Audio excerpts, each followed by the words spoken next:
বিসমিল্লাহির রহমানির রহিম। পরম করুণাময় ও অসীম দয়ালু আল্লাহর নামে শুরু।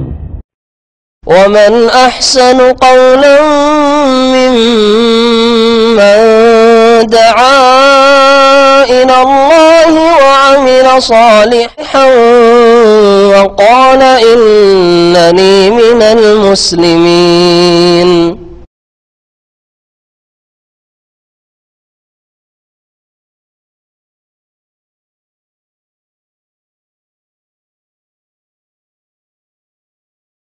আসসালামু আলাইকুম রহমতুল্লাহ বারাকাতুহু।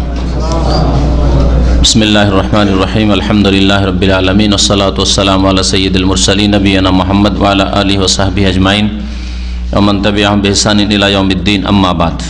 আল্লাহ পাক রব্বুল আলামিনের যাবতীয় প্রশংসা যে আল্লাহ পাক রব্বুল আলামিন এক, ওয়াহদাহু লা শারীক, যার সুন্দর সুন্দর নাম রয়েছে এবং সুন্দর গুণাবলী রয়েছে, যার নাম গুণাবলীর মাধ্যমে আল্লাহ পাকের কাছে চাইলে দোয়া করলে আল্লাহ পাক খালি হাতে ফিরিয়ে দেন না।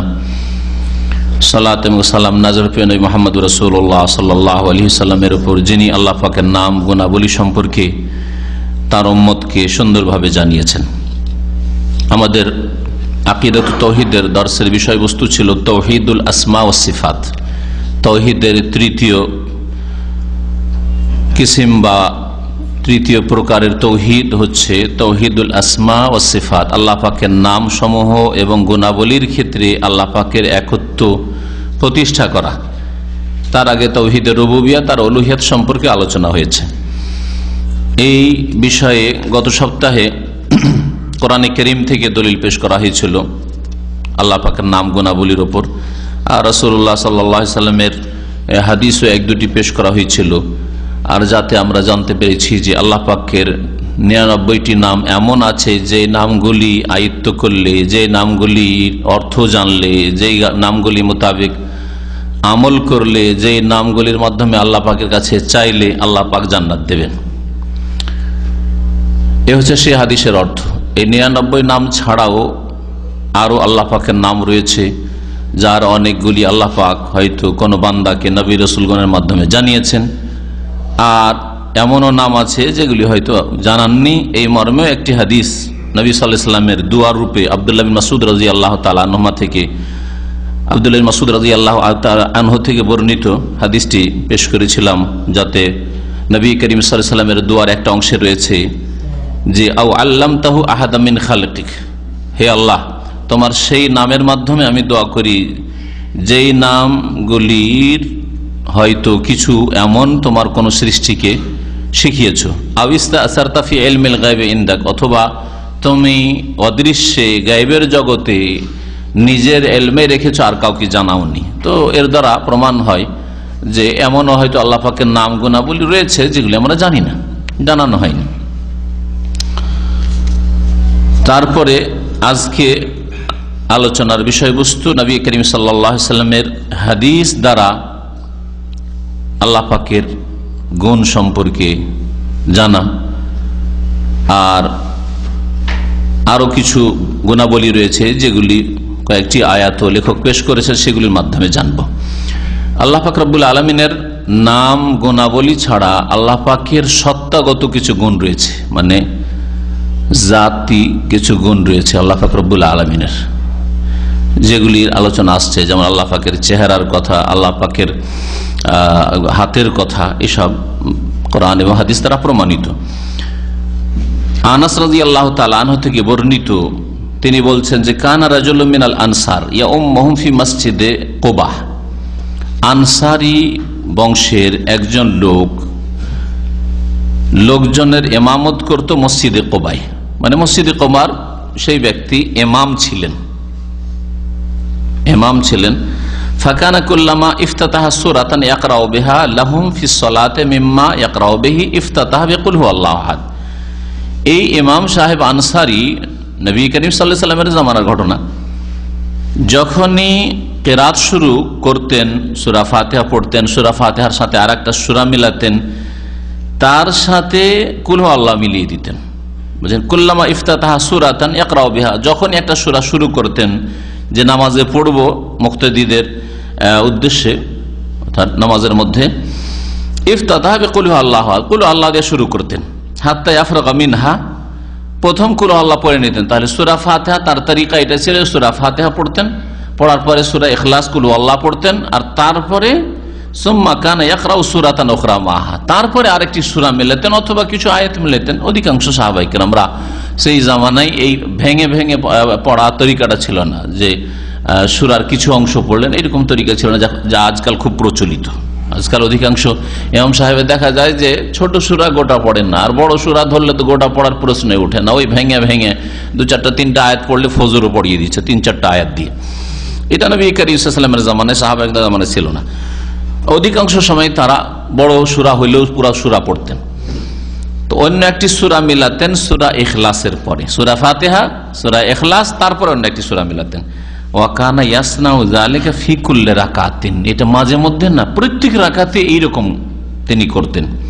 ফাকাল্লামাহু আসহাবুহু, তার সাথী সঙ্গীরা মুক্তাদিরা তখন তার সাথে কথা বললো যে আপনি এটা কেন করেন?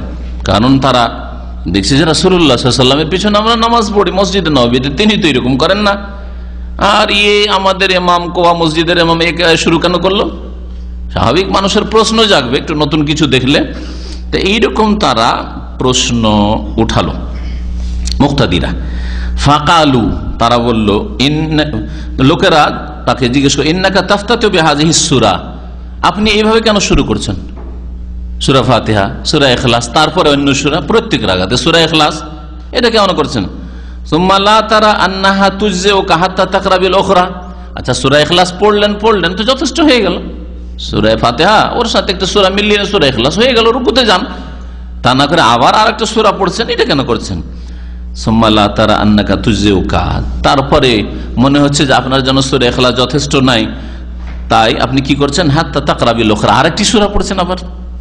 ফাইমাইন আন তাকরা বিহা, তারা পরামর্শ দিল যে হয় আপনি সূরা ইখলাস পড়বেন তো সূরা ইখলাসই পড়েন, সূরা ফাতিহার পড়েন, ওয়া ইম্মা আন তাদা, অথবা ছেড়ে দেন ওয়াক্ত তাকরা বি উখরা, অন্য কোন সূরা পড়েন, অন্য সূরা পড়েন, সূরা ফাতিহার সাথে অন্য সূরা মিলান। ফাকালা, ইমাম সাহেব বললেন আনসারী রাদিয়াল্লাহু আনহুম আজমাইন, মা আনা বিতারিকা, আমি ছাড়বো না তোমাদের কথাই, আমি সূরা ইখলাস পড়া ছাড়বো না। ইন আহবাবতু আন আউম্মাকুম বিযালিকা ফাআলতু, তোমরা যদি পছন্দ করো যে তোমাদের ইমামতি আমি করি, যোগ্য মনে করো আমাকে, তাহলে আমি ইমামতি করবো, এই তরিকাতেই করবো, সূরা ফাতিহা পড়বো, ইখলাস পড়বো, তারপর অন্য সূরা পড়বো। ওয়াইন কারিহতুম তারাকতুকুম, যদি তোমরা না পছন্দ করো, তোমাদের মনোপুত হয় না, আমার ইমামতি ভালো লাগে না তোমাদের এই তরিকা, তাহলে ছেড়ে দিচ্ছি, তোমরা ইমাম খুঁজে না, ইমামতির আমার অত শখ নেই। ওয়া কানু ইয়ারাউনা আন্নাহু মিন আফযালিহিম, সাহাবায়ে কেরামরা যারা কোবা এলাকায় বসবাস করতেন ওই জামানায় নবী সাল্লাল্লাহু আলাইহি ওয়াসাল্লামের আমলে, তারা দেখলেন যে এই ইমামকে ছেড়ে দিলে তো আমরা লাভ করতে পারবো না, কারণ আমাদের মধ্যে বেশি ভালো, আমাদের মধ্যে বেশি কোরআন মুখস্থ রাখে, কোরআন সম্পর্কে জ্ঞান রাখে, এলম রাখে শরীয়তের, সুতরাং আমাদের মধ্যে এই তো শ্রেষ্ঠ। ওয়াকারিহু আইয়া উম্মাহুম গায়রাহু, তাকে বাদ দিয়ে অন্য কোন ইমাম তারা ধরবে, এটা তারা পছন্দ করলো না। ফালাম্মা আতাহুমুন নবী সাল্লাল্লাহু আলাইহি ওয়াসাল্লাম আখবারুহুল খবরা, এই ঘটনা এরকম কথা তাদের আপোষে আলোচনা হইল। আর তারপরে নবী সাল্লাল্লাহু আলাইহি ওয়াসাল্লামের কাছে ওই সাহাবায়ে কেরামরা যারা নামাজ পড়তেন ওই মসজিদে, তারা আসলেন, আসার পরে এই খবরটা বললেন যে আমাদের ইমাম সাহেব এইরকম করেছেন, আপনি করেন না, কিন্তু ও তো এরকম করে নামাজ পড়ায়। ফাকালা, তখন নবী করিম সাল্লাল্লাহু আলাইহি ওয়াসাল্লাম, ইয়া ফুলান, হে অমুক, ওই সাহাবী ইমাম সাহেবের নাম বলা হয়নি, মা ইয়ামনাউকা আন তাফআলা মা ইয়া'মুরুকা বিহি আসহাবুক, তোমার সাথী সঙ্গী মুক্তাদিরা যেই রকম তোমাকে পরামর্শ দিচ্ছে বা নির্দেশ দিচ্ছে সেই রকম করতে তোমার বাধাটা কোথায়? তারা কি পরামর্শ দিচ্ছিল? যে নামাজ পড়লে সূরা ফাতিহা পড়েন, আর পড়ার পর হয় সূরা ইখলাস দিয়ে যথেষ্ট করেন, আপত্তি নেই আমাদের, আর না হলে সূরা ফাতিহা পড়েন, তারপর অন্য সূরা পড়েন, সূরা ইখলাস ছাড়েন, প্রতি রাকাতে সূরা ইখলাস, এই আবার কি করছেন আপনি?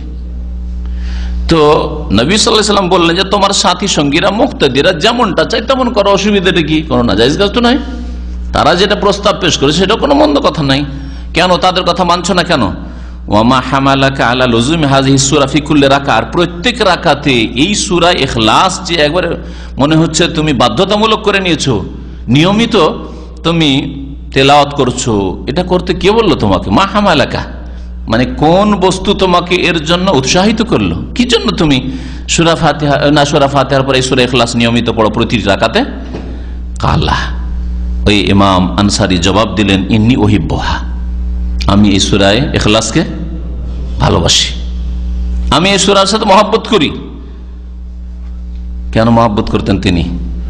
যেহেতু আল্লাহ পাকের নাম রয়েছে, গুণাবলী রয়েছে, কুল হু আল্লাহ, আল্লাহ রয়েছে, আহাদ, হ্যাঁ, as-সামাদ, হ্যাঁ, আল্লাহ পাকের নাম, লাম ইয়ালিদ, আল্লাহ পাকের গুণ, ওয়ালাম ইউলাদ, জনক না, জাতক না, ওয়ালাম ইয়াকুল লাহু কুফুয়ান আহাদ, তার কোনো সমকক্ষ সমতুল্য নেই, সবগুলি আল্লাহ পাকের গুণ, তাই না? তো আমি একে ভালোবাসি, আল্লাহ পাকের নাম গুণাবলীকে ভালোবাসি আমি। কালা, তখন নবী করিম সাল্লাল্লাহু আলাইহি ওয়াসাল্লাম বললেন, হুব্বুকা ইয়্যাহা আদখালাকাল জান্নাহ, তোমার এই সূরার সাথে ভালোবাসাই তোমাকে জান্নাতে দাখিল করবে। তোমার সূরায়ে ইখলাসকে, কুল হু আল্লাহু আহাদ, এই সূরাকে ভালোবাসার কারণেই তুমি জান্নাতে যাবে। সুবহানাল্লাহ, চিন্তা করতে পারছেন? নবী করিম সাল্লাল্লাহু আলাইহি সাল্লামের সমর্থন যদি না পেতেন এই সাহাবী, তাহলে এটাকে বিদআত বলা যেত, ঠিক না? যে নিজের মনে মনেই কাজ করেছে, কোন দলিল প্রমাণ খুঁজেনি। দলিল কোরআন অথবা রাসূলুল্লাহ সাল্লাল্লাহু আলাইহি ওয়াসাল্লামের হাদিস। আর রাসূলুল্লাহ সাল্লাল্লাহু আলাইহি ওয়াসাল্লামের হাদিস কাকে বলে? হয় নবী করিম সাল্লাল্লাহু আলাইহি ওয়াসাল্লাম নিজে করেছেন, এটা আমল নিজে করেননি নবী সাল্লাল্লাহু আলাইহি ওয়াসাল্লাম, তাহলে গেল ওইটা। অথবা নবী সাল্লাল্লাহু আলাইহি ওয়াসাল্লাম করতে বলেছেন যে এরকম করো, হ্যাঁ, বচন অথবা কর্ম, আমল কর্ম, আর না হলে অনুমোদন, স্বীকৃতি, এটা স্বীকৃতি, অনুমোদন। নবী সাল্লাল্লাহু আলাইহি ওয়াসাল্লামের কাছে ঘটনা আসলো, ঘটনা এরকম ঘটছে, নবী সাল্লাল্লাহু আলাইহি ওয়াসাল্লাম জিজ্ঞাসাবাদ করলেন, কেন তুমি এরকম করছো প্রতি রাকাতে সূরা ইখলাস? যদি নবী করিম সাল্লাল্লাহু আলাইহি ওয়াসাল্লাম নিষেধ করে দিতেন তাহলে নিষিদ্ধ হয়ে যেত। নিষেধ করলেন না, বরং প্রশংসা করলেন, বলে আমি তো এটা ছাড়বো না, আমি ভালোবাসি এটাকে। তখন নবী করিম সাল্লাল্লাহু আলাইহি ওয়াসাল্লাম বললেন যে তোমার এই ভালোবাসাই তোমাকে জান্নাতে নিয়ে যাবে। তাহলে সমর্থন পেলেন না সাহাবী সমর্থন পেলেন, আমরা কিয়ামত পর্যন্ত সমর্থন পেয়ে গেলাম। সুতরাং কোন ইমাম সাহেব যদি এইরকম নামাজ পড়ায়, তাহলে সে কোনো বিদআত করলো না, নাজায়েজ করলো না। আপনার অজ্ঞতার কারণে আপনাকে নতুন লাগে, বিদআতের ফতোয়া দিয়ে বসে থাকতে পারেন আপনি, হ্যাঁ, কিন্তু এটা বিদআত করলো না। তবে সব সময় মানুষের বিবেক, বুদ্ধি, জ্ঞান যতটা কবুল করে ততটাই ঢোকাবার চেষ্টা করতে হবে।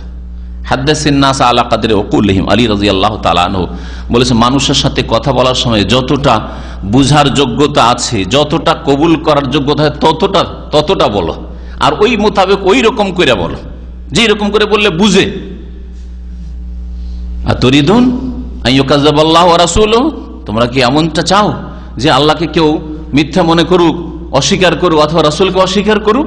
এমন ভাবে বললে, এমন ভাবে বুঝালে যে ভুল বুঝা গেল, দিয়ে আল্লাহ রসুলের দিনকেই ও মিথ্যা মনে করলো, অস্বীকার করে ফেললো। হ্যাঁ, এরকম যাতে না হয়। তো এখন নতুন পরিবেশে গিয়ে যেখানকার লোক এই হাদিস সম্পর্ক জ্ঞান রাখে না, তারপরে সুন্নতের গুরুত্ব বুঝে না, রাসূলুল্লাহ সাল্লাল্লাহু আলাইহি ওয়াসাল্লাম সাহাবায়ে আমল সম্পর্কে কোনো জ্ঞান নেই, আর প্রথম দিন গিয়ে গ্রামে শুরু করে দিলেন সূরা ফাতিহা আর সূরা ইখলাস প্রত্যেক রাকাতে, আর তারপরে একটা সূরা বা কয়েকটা আয়াত মিলালেন, তো কি করবে? ওই নামাজের মধ্যে হয়তো টেনে ফেলে ফেলে দিও আপনাকে। হ্যাঁ, রফে দেন বরদাস্ত করতে পারেন না, আমিন জোরে বরদাস্ত করতে পারেন না, একটু উপরে যদি হাত হয় বুকের উপর সুন্নতিতে, ওইটাই বরদাস্ত করতে পারে না, এত সংকীর্ণতা।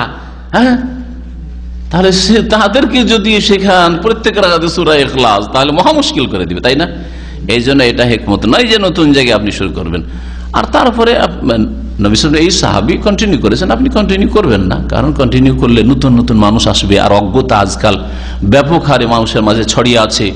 এই কত কি যে ছড়াইবে, আরে নতুন ধর্ম দেখে আসলাম, তিলকে তাল করে নতুন তরিকা দেখে আসলাম, নতুন ধর্ম দেখে আসলাম, মনে হচ্ছে ও বাপদাদা থেকে যে ধর্ম পেয়েছে সেটাই ঠিক, আর ও যেটা নতুন লাগছে ওইটাই ভুল, তাই না? আজকালকার দিন ইসলাম থেকে মানুষ যে সরে রয়েছে, দিন ইসলাম সম্পর্কে জ্ঞান অর্জন করার কোনো গরজ নেই, যার ফলে মানুষ অনেক সময় হককে অস্বীকার করে দেবে, সুন্নতকে বিদআত করে ফেলবে।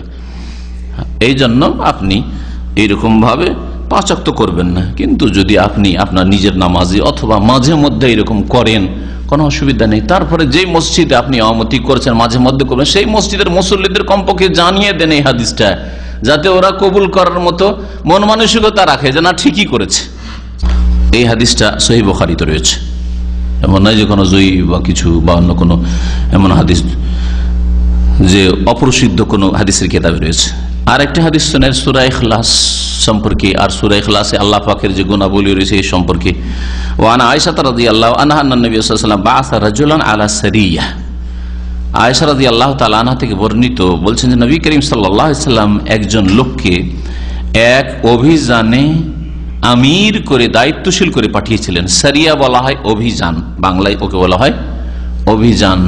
সারিয়ার সংজ্ঞা হচ্ছে যে এমন যুদ্ধের সফর যাতে রাসূলুল্লাহ সাল্লাল্লাহু আলাইহি ওয়াসাল্লাম শরীক হতেন না, আর ক্ষুদ্র মুজাহিদিনদের দল থাকতো, খুব বড় দল নয়। ওকে কি বলা হয়? সারিয়া। 25, 50, 100, 200, 400, 500 এইরকম হয়তো অল্প স্বল্প মুজাহিদিনরা যাচ্ছেন, আর নবী করিম সাল্লাল্লাহু আলাইহি ওয়াসাল্লাম তাতে শরীক হননি, অন্যদেরকে কাউকে আমির বানিয়ে পাঠিয়েছেন। একে কি বলা হয় আরবিতে?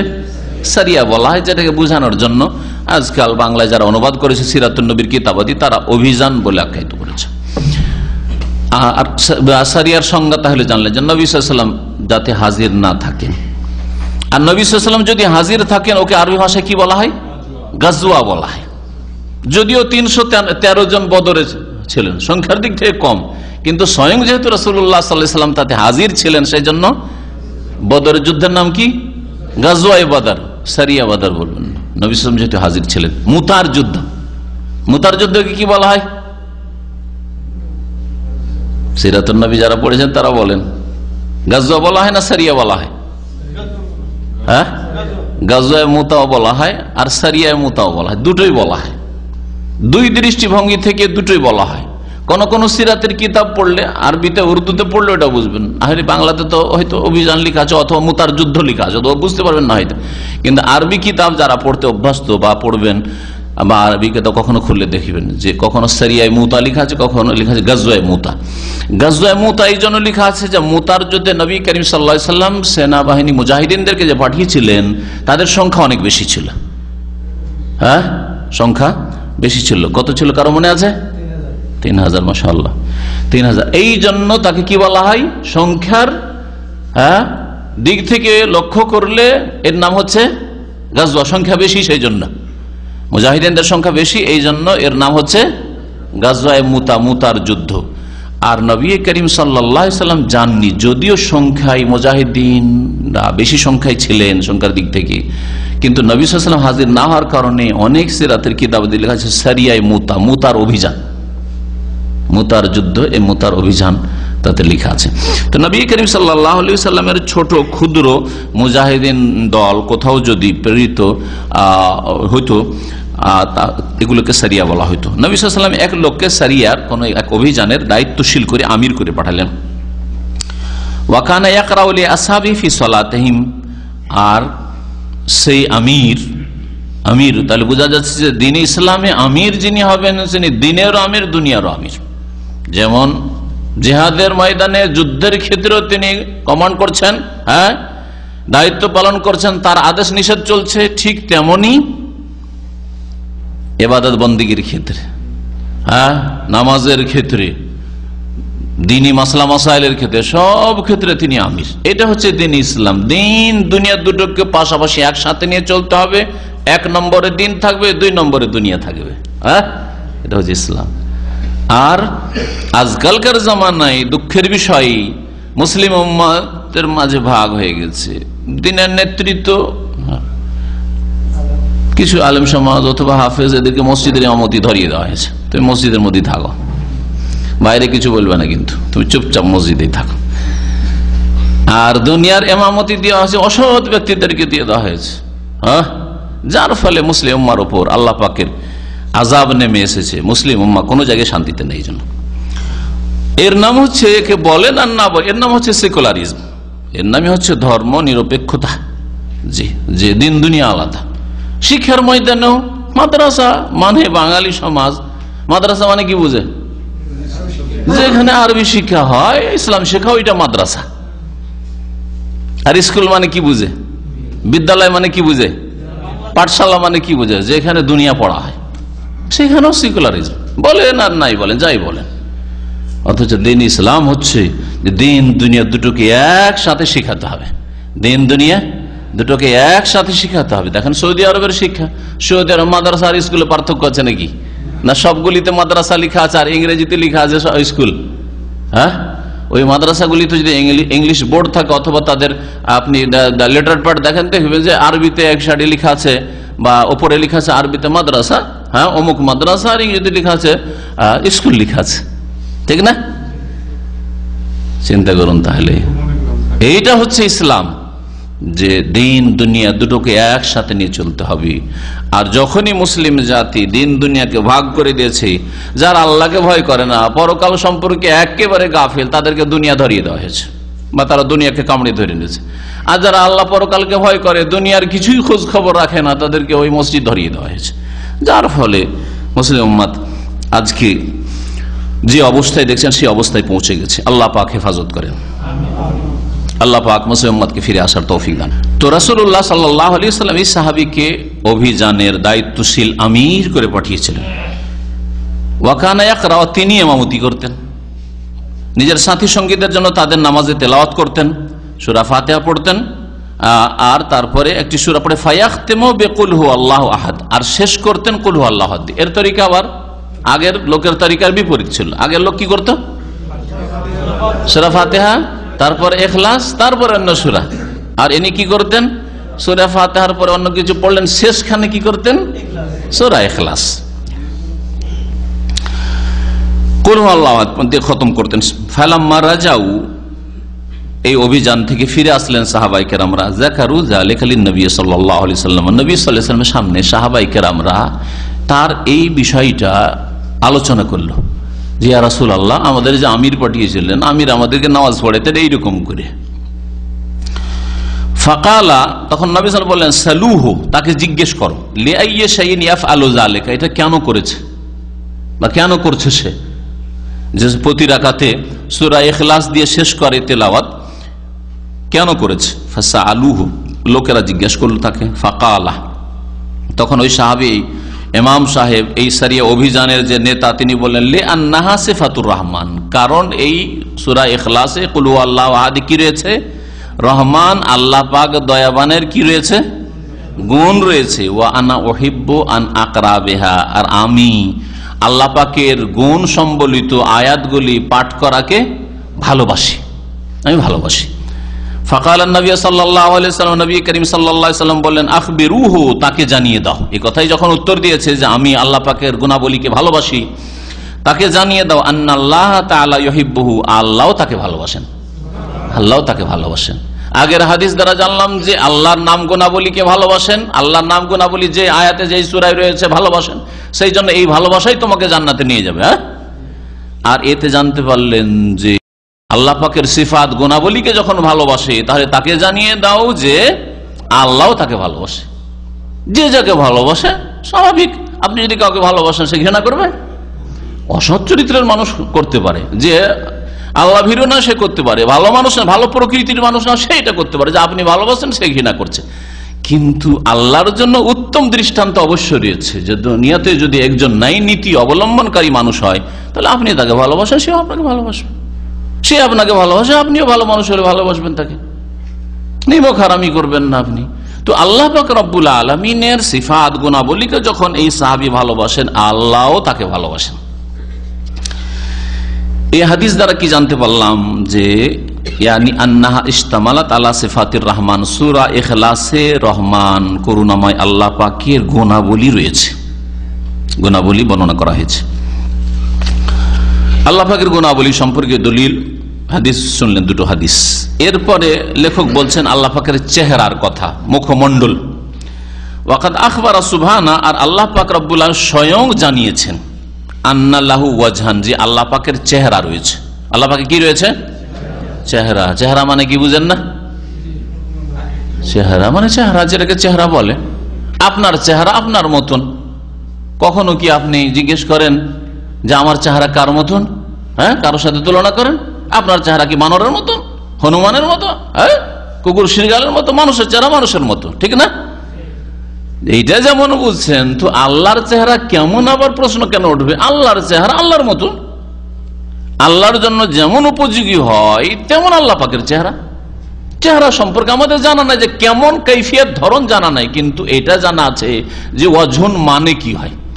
একদল বিদআতপন্থীরা এইরকম করতে চেয়েছে যে আল্লাহর চেহারাই নেই, এটা একদল। আল্লাহর কি চেহারা মানে হচ্ছে জাত, আল্লাহর চেহারা মানে কি সত্তা, জাত, আল্লাহ পাকের জাত সত্তা। চেহারা বলে আল্লাহ সত্তাকে বোঝানো হয়েছে, চেহারাই নেই অস্বীকার করে দিয়েছে মুআত্তিলা এরা। অথবা অর্থের বিকৃতি ঘটিয়েছে এরা। আর এক দল বলছে যে আল্লাহ পাকের যে ওয়াজহ বলা হয়েছে, আল্লাহ পাক রব্বুল আলামিনের এই চেহারা, যদি চেহারা বলা হয় তাহলে সাদৃশ্যতা আসবে, সাদৃশ্যতা চলে আসবে। কেন সাদৃশ্য? আমরা তো সাদৃশ্যতার কথাই বলি না, বলছে জানা নেই তো সাদৃশ্যতা কেন আসবে। তারা বলছে যে আল্লাহ পাকের যদি চেহারা বলি তো সাদৃশ্যতা চলে আসবে, সেই জন্য তারা কি একটু ওখান থেকে সরে এসে বলছে আল্লাহ পাকের ওয়াজ কোরআনে আছে, ওয়াজটা মানি, কিন্তু ওয়াজের অর্থ বুঝি না। মানে অর্থের ক্ষেত্রেই বলছে আমরা বুঝি না, একে বলা হয় তাফওয়িজ। অর্থটাকেই বলছে আল্লাহর হাওয়ালা করে দিলাম, আল্লাহ পাকের সুপুর্দ করে দিলাম, আল্লাহ পাকের উপর ন্যস্ত করলাম। ওজন ও ইয়াদুন পড়লাম, তেলাওয়াত করলাম, কোরআনের আয়াত আছে, কিন্তু এর অর্থ ইয়াদুন মানে হাত হয় জানি না আমরা, ওজন মানে চেহারা হয় জানি না। অথচ ডিকশনারি পড়ছে, নিজের হাতের ক্ষেত্রে ইয়াদ বলছে, নিজের চেহারার ক্ষেত্রে ওয়াজু বলছে, ওইটা বুঝছে। কিন্তু আল্লাহ পাকের ক্ষেত্রে যখন ওয়াজহুন আর ইয়াদুন আসলো তখন বলছে এটা আমরা বুঝি না। এরা তাফওয়িজ করে, তাফওয়িজ মানে আল্লাহর হাওয়ালা করে দাও। যদি ওদের জিজ্ঞাসা করে যে আল্লাহর ওয়াজহ মানে ওয়াবকা ওয়াজহু রাব্বিকা যুল জালাল ওয়াল ইকরাম, বলছে যে ওয়াজহুন মানে ভাই আল্লাহর ক্ষেত্রে বুঝি না, ওইটাকে আল্লাহর হাওয়ালা করে দাও, আল্লাহর উপর ন্যস্ত করে দাও। আর এক গুমরা দল একটা, ওখান থেকে একদল অস্বীকার করে আল্লাহ চেহারা নেই, আর বলছে যে না, নাইও বলবো না আর আছেও বলবো না, আমরা কি বলবো, এর অর্থই বুঝি না। এত অজ্ঞ এই বিদাতীরা বলছে অর্থই বুঝি না, এই এক দল হইল। আর আহলে সুন্নাত ওয়াল জামাত বলছেন না, আমরা ওয়াজহুন মানে বুঝি, আমাদের কাছে ডিকশনারি আছে, আমরা নিজের আরবি মাতৃভাষায় ব্যবহারও করি। হ্যাঁ, ওয়াজহুন মানে বুঝি, ইয়াদুন মানে হাত বুঝি, কিন্তু আমরা সাদৃশ্যতা পোষণ করি না। তার ধরন কেমন আমরা জানি না। আল্লাহ পাকের হাত আছে, আল্লাহ পাকের চেহারা আছে, আল্লাহ পাকের হাতের মতো, আল্লাহ পাকের চেহারার মতো। এটা হচ্ছে আহলে সুন্নাত ওয়াল জামাতের আকীদা। এর ব্যতিক্রম যদি কেউ করে তাহলে আহলে সুন্নাত ওয়াল জামাত নয়, যদিও দাবি করে তারা আহলে সুন্নাত। লেখক বলছেন যে আল্লাহ জানিয়েছেন আন্নাল্লাহু ওয়াজহান, যে আল্লাহ পাকের চেহারা রয়েছে। ফাকালা, আল্লাহ পাকের ইরশাদ করেছেন ওয়ায়াবকা ওয়াজহু রাব্বিকা যুল জালালি ওয়াল ইকরাম। এটা হচ্ছে সূরা রহমানের আয়াত। আর আয়াত রয়েছে কুল্লু শাইইন হালিকুন ইল্লা ওয়াজহা, প্রত্যেক বস্তু ধ্বংসশীল একমাত্র তার ওয়াজহ ছাড়া। ওয়া আন্না লাহু ইয়াদাইনি, আর আল্লাহ পাকের হাত রয়েছে। শুধু হাত নয়, বরং আল্লাহ দুই হাতের কথা বলেছেন। হাত, একদল বলছেন আল্লাহর হাতই নেই, নিরাকার মানে নেই কিছু, তাই না? আর একদল বলছে আল্লাহর হাত মানে কুদরতি হাত, হাত মানে হাত নেই, ও কুদরত, হাত ক্ষমতাকে বোঝানো হয়েছে। ওরা যেমন দুনিয়ার ক্ষেত্রে কোন জায়গায় কোনো ঘটনা ঘটলে অমুক জায়গায় অমুক নেতার হাত আছে, হ্যাঁ, ওই হাত আছে মানে ক্ষমতা ওখানে প্রয়োগ করেছে, তার বলে হয়েছে। এইটা এই রকমের অর্থ করে আল্লাহ পাকের এই আয়াতগুলিকে অর্থের বিকৃতি ঘটিয়ে অস্বীকারের কাছে পৌঁছে যায়। হাতকে অস্বীকার করে, এক কথা হাত নেই, আসলে কি আছে, হাত মানে কুদরত আছে। আহলে সুন্নাত ওয়াল জামাত বলছে আল্লাহর হাত আছে, আল্লাহর হাতের মতো। যদি কুদরত হইতো তাহলে দ্বিবচন ব্যবহার হইতো না। ভালো করে এই দলিলটা মনে রাখবেন। যদি হাত মানে ক্ষমতা হইতো তো এক বচন বলা হইতো, এক বচন, দুই বচন আর বহু বচন, তিন রকম ভাবে কোরআনে কারিমে আয়াত এসেছে আল্লাহর হাতের ক্ষেত্রে। হ্যাঁ, মা মানা কান্তাসজুদা লিমা খালাকতু বিয়াদাইয়া, ইয়াদ, হ্যাঁ, ইয়াদও ব্যবহার হয়েছে এক বচন। এখানে দেখেন কোরআনে কারিমে লিমা খালাকতু বিয়াদাইয়া, আর দ্বিবচন আল্লাহ পাক রব্বুল বলছেন, ইহুদিরা বলে ইয়াদুল্লাহ মাগলুলা, আল্লাহর হাত আবদ্ধ, আল্লাহ কৃপণ। এই বেয়াদব ইহুদিরা বলতো। আল্লাহ তার জবাবে বলছেন যে আল্লাহর লানত ও অভিশাপ তাদের উপর, লাইনু বিমা কালু বাল ইয়াদাহু মাবসুতাতান, বরং আল্লাহ পাকের দুই হাত উদার, প্রশস্ত, খোলা দুই হাত। ইয়াদাহু তাসনিয়া বলা হয়েছে, দ্বিবচন। তাহলে বাংলা ভাষায় কি এরকম ব্যবহার হয় যে অমুকের এখানে দুই শক্তি রয়েছে, ব্যবহার হয় নাকি? তো তো দুই হাতকে যদি হাত মানে কুদরত হয় তাহলে অর্থ করতে হবে যে দুই কুদরত, না দুই ক্ষমতা। দুই ক্ষমতা এই ভাষাটা কোন ভাষায় ব্যবহার হয় না? আরবিতে ব্যবহার হয় না, ইংরেজিতে ব্যবহার হয় না, বাংলায় ব্যবহার হয় না, উর্দুতে ব্যবহার হয়। যে অমুক নেতার এখানে দুই ক্ষমতা কাজ করেছে, এটা বলা হয় কি? বলা হয় না। তাহলে কিভাবে বিভ্রান্ত হয়েছে বিদআতপন্থীরা আল্লাহর হাতকে অস্বীকার করে অথবা হাতের অর্থ বিকৃত করে কুদরত করে। আল্লাহ পাকের দুই হাতের কথা পেলেন, তাহলে সূরা মায়েদার আয়াত নম্বর 64 রয়েছে দুই হাতের কথা। আল্লাহ পাক রব্বুল আলামিনের আরো গুণ রয়েছে, এগুলি হচ্ছে আল্লাহ পাক রব্বুল আলামিনের সাথে সম্পৃক্ত জাতি গুণ। আল্লাহ পাকের হাত, আল্লাহ পাকের চেহারা, এগুলি আল্লাহ পাক রব্বুল আলামিনের কিছু সিফাত, তার মধ্যে আল্লাহ পাকের রাজি হওয়া, সন্তুষ্ট হওয়া, আল্লাহ পাকের ভালোবাসা, আল্লাহ পাকের ক্রোধ হওয়া, আল্লাহ পাক রব্বুল আলামিন অসন্তুষ্ট হওয়া, নারাজ হওয়া, এগুলি আল্লাহ পাকের গুণ। হ্যাঁ, আল্লাহ পাক রব্বুল আলামিন মুমিন বান্দাকে ভালোবাসেন, ভালো কাজের উপর আল্লাহ সন্তুষ্ট হন, রাজি হন। অসন্তুষ্ট হন, আল্লাহ পাকের ক্রোধ হয় হারাম কাজ দেখলে, হারাম আচরণ দেখলে, অবাধ্যতা দেখলে, নাফরমানি দেখলে, তাই না?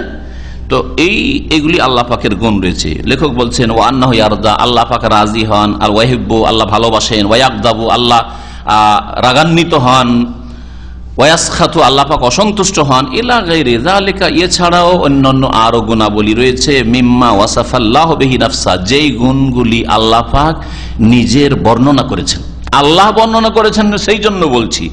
ওয়াসাফাহু বিহি রাসূলুহু, অথবা তার রাসূল সাল্লাল্লাহু আলাইহি ওয়াসাল্লাম আল্লাহ পাকের গুণাবলী হিসাবে বর্ণনা করেছেন। তাহলে আমাদের কাছে আল্লাহ পাকের নাম গুণাবলী বলার ভিত্তি কি? আল্লাহ পাক বলেছেন আল্লাহ পাকের নাম গুণাবলী, অথবা তার রাসূল সাল্লাল্লাহু আলাইহি ওয়াসাল্লাম যার উপর আল্লাহ পাকের ওহী হয়েছে তিনি বলেছেন আল্লাহর নাম গুণাবলী সম্পর্কে, তাহলে আমরা বলবো। যদি আল্লাহ পাকও না বলে থাকেন আর তার রাসূলও না বলে থাকেন, তাহলে আমরা না কোনো নতুন কোনো নাম বলবো যেটা আল্লাহ রাসূল বলেননি, আর না কোনো গুণ বলবো। যে কোনো ক্ষেত্রে যে আল্লাহ পাক রব্বুল আলামিনও বলেননি, তার রাসূল বলেননি, এইরকম গুণ ধরেন মানুষের ক্ষেত্রে আছে কিন্তু কোরআন হাদিসে নেই, সেই জন্য আমরা বলি না আর অস্বীকারও করি না। আল্লাহ শোনেন, এটা আমাদের কাছে প্রমাণিত। সুতরাং আল্লাহ বলেছেন শোনেন, নবী সাল্লাল্লাহু আলাইহি ওয়াসাল্লাম বলেছেন, নবী সাল্লাল্লাহু আলাইহি ওয়াসাল্লাম আমাদেরকে শিখিয়েছেন যে তোমাদের নামাজে বলো সামি আল্লাহু লিমান হামিদা, সামি আল্লাহ, আল্লাহ শোনেন, তো আল্লাহর গুণ হইল না? আল্লাহর শোনা, তারপর সামি মানে সবকিছু তিনি শুনে, সর্বশ্রোতা, এই গুণগুলি কোরআন এবং হাদিস দ্বারা প্রমাণিত। কিন্তু আল্লাহ শোনেন কি দিয়ে? আমরা শুনি কি দিয়ে? কান দিয়ে শুনি। কানের নাম কি আরবিতে? ওজন। এখন কেউ যদি আপনার জিজ্ঞাসা আল্লাহর ওজন আছে কিনা, আল্লাহর কান আছে কিনা, কি বলবেন? আরে কে বললো আছে? আস্তাগফিরুল্লাহ। তখন কি শিখলেন তাহলে? আল্লাহ ওজন বলেছেন, রাসূল কান বলেছেন, কোরআনেও নেই, হাদিসেও নেই, ওজন নেই। সুতরাং যেখানে আল্লাহ চুপ ওখানে আমরাও চুপ। আসছে 5টি নীতিমালা আসছে সিফাতের ক্ষেত্রে, কথা লম্বা হয়ে যাবে, হাদিসের দর্শ আবার ওইদিকে গিয়ে চেপে যাবে, সেই জন্য এখানে ছেড়ে দিলাম। আগামী সপ্তাহে, আর আল্লাহ পাক যদি আগামী সপ্তাহে বাইরে রাখেন তাহলে তারপরে সপ্তাহে ইনশাআল্লাহ। তাহলে নীতিমালাটা সংক্ষেপে মনে রাখেন এটা, যে আল্লাহ পাক যা বলেছেন, তার রাসূল যা বলেছেন যে আছে, আমরা কি বলবো? আছে। আল্লাহ বা তার রাসূল যদি বলেন নেই, তাহলে কি বলবো? নেই। নেই গুণ আছে, নাবাচক গুণ আছে। আল্লাহকে ঘুম লাগে, তন্দ্রা আসে, ঝিমান, ক্লান্ত হন, এগুলো না কোরআনে আছে না নেই? হ্যাঁ, ইন্নাল্লাহা লা ইয়ানাম হাদিসে আছে। হ্যাঁ, তারপর লা তাখুযুহু সিনাতু ওয়ালা নাওম, তন্দ্রাও ধরে না, ঘুমও ধরে না। হ্যাঁ, ওমা মাসসানা মিন লুগুব, আমি ক্লান্ত হই না, আল্লাহ বলছেন। তাহলে কোরআনে কারীমে আছে আমরা ক্লান্ত হই, আল্লাহ পাক ক্লান্ত হন না, আমাদের ঘুম আসে, আমরা ঝিমাই। আল্লাহ পাক রব্বুল আলামিন এগুলি থেকে মুক্ত। তো আল্লাহ পাক যেগুলো না করেছেন না করব, হ্যাঁ করেছেন হ্যাঁ করব, যেগুলোতে চুপ, আল্লাহ বলেননি, হাও বলেনি, নাও বলেনি, রাসূল হ্যাঁ বলেনি, না বলেননি, আমরা কি বলবো? আমরাও চুপ, আমরাও চুপ। কথা বুঝতে পেরেছেন? এই সংক্ষেপে এতটুকু জেনে রাখেন, আল্লাহ কান আছেও বলেননি আর নেইও বলেননি, আমরা হাও বলবো না বলবো, আমরাও চুপ। দেহ, আমাদের বডি আছে, তাই না? আল্লাহ পাক রব্বুল আলামিনের চেহারা পেলাম, কিন্তু জিসিম মানে বডি বা বাদান মানে বডি, বাদান শব্দ কোরআন হাদিসে আছে কি? জিসিম আছে কি? নেই। তো আমরা কি করবো এখন? নেই বলবো, কি বলবো? আল্লাহ চুপ, রাসূলও চুপ, আমরাও চুপ। কত সহজ কথা। আল্লাহ পাকের নাম গুণাবলীর বিষয়টি বুঝলে খুব সহজ, আর যারাই বুঝেনি বিভ্রান্ত হয়েছে। এক লোক আবার আল্লাহ পাকের গুণাবলী সাব্যস্ত করতে গিয়ে গুমরা হয়েছে। নাম বলবো না, বাংলাদেশ থেকে একটা বই ছেপে এসছে, অনেক তার দিনের খিদমত আছে, কিন্তু আসমা সিফাত সম্পর্কে জ্ঞান হয়তো ছিল না, যার ফলে বিভ্রান্তির শিকার হয়েছে। আল্লাহ পাক তাকে মাফ করে দেন। এমনি দিনের অনেক খেদমত আছে তার, কিন্তু লিখতে গিয়ে বইটা পাওয়ার সাথে সাথে আমার ড্রয়ারে ঢুকে রেখেছি, এখনো ঢোকানো আছে, কাউকে দেখেনি বইটা। কিন্তু কি, যার যে সম্পর্কে বিদ্যা নেই কখনো কলম ধরতে নেই। আমি যদি ডাক্তারিতে কলম ধরি, 2-4-10টা ওষুধের নাম জানি বলে, যে আমাশায় কি লাগে, আর পেটের ব্যথায় কি লাগে, আর মাথার ব্যথায় কি লাগে, আর তা দিয়ে আমি ডাক্তারি লেখা শুরু করি, আর 10-12টা বায়োকেমিক বা হোমিওপ্যাথের ওষুধের নাম আছে, বই লেখা শুরু করলাম, তাহলে মানুষকে সর্বনাশ করব, ঠিক না? তো ওই রকমের ব্যাপারটা। আসমা সিফাত সম্পর্কে জ্ঞান নেই, লিখতে নেই, কলম ধরতে নেই, কিন্তু কিছু লোকের কলম ধরা অভ্যাস বেশি। ও লিখেছে আল্লাহ পাকে যখন চেহারা আছে তো দেহ আছে। একটা উদাহরণ দিলাম। তারপরে দেহ প্রমাণ করতে গিয়ে ওয়ায়ুহাজ্জিরকুমুল্লাহু নাফসা, নাফস মানে দেহ হয়, নাফসের আয়াত পেশ করেছে, বলছে নাফস আছে মানে দেহ আছে। আস্তাগফিরুল্লাহ। তুমি আরে আরবিতে নাফস মানে তো দেহ হয় না। হ্যাঁ, আল্লাহ পাক তার থেকে তোমাদেরকে সতর্ক করছেন, ভয় দেখাচ্ছেন, সাবধান হতে বলছেন, কিন্তু নাফস মানে তার বডি হয় না, নাফস মানে জিসিম হয় না, নাফস মানে বদন হয় না। কোথায় এর অর্থ পেলে? একটা উদাহরণ দিলাম, এইরকম কান আল্লাহ শোনেন, তাহলে কান আছে। হ্যাঁ, জি, আস্তাগফিরুল্লাহ। আল্লাহ পাক রব্বুল আলামিনের যেটা বলা হয়েছে সেটা আছে। হ্যাঁ, আল্লাহ পাক রব্বুল আলামিনের যতটা বলা হয়েছে ততটা বলবেন, আর যা নেই তা বলবেন না।